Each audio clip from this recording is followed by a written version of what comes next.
இன்றைக்கி ஆந்திரா ஸ்டைலில் கோங்குரா பச்சடி, கோங்குரா தொக்கு எப்படி வேணால் சொல்லலாம். இது பண்ணுறதுக்கு நான் கோங்குரா ஒரு கட்டு வாங்கி நான் இதை இலையெல்லாம் எடுத்து இதை மட்டும் வாஷ் பண்ணி ரெடியாக வச்சுருக்கேன்.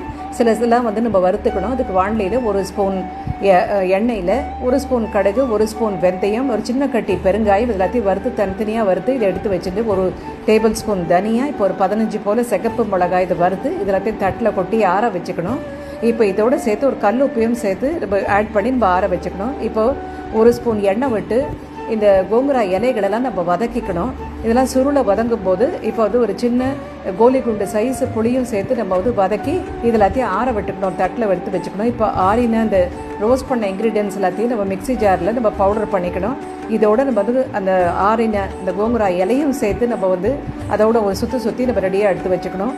மறுபடியும் வானலியில் 3 டேபிள் ஸ்பூன் எண்ணெய் விட்டு சீரகம் பொரிஞ்சதும் இதோட கருவேப்பிலை, ஒரு 10 பல்லு போல் பூண்டு அதை தட்டி போட்டு இதையும் கொஞ்சம் மஞ்சப்பொடி, இந்த அரைச்சி அதை கோங்குரா விழுது எல்லாமா சேர்த்து நல்லா நம்ம பெரட்டி விட்டு எண்ணெய் பிரிகிற வரைக்கும் நம்ம வதக்கி விடணும்.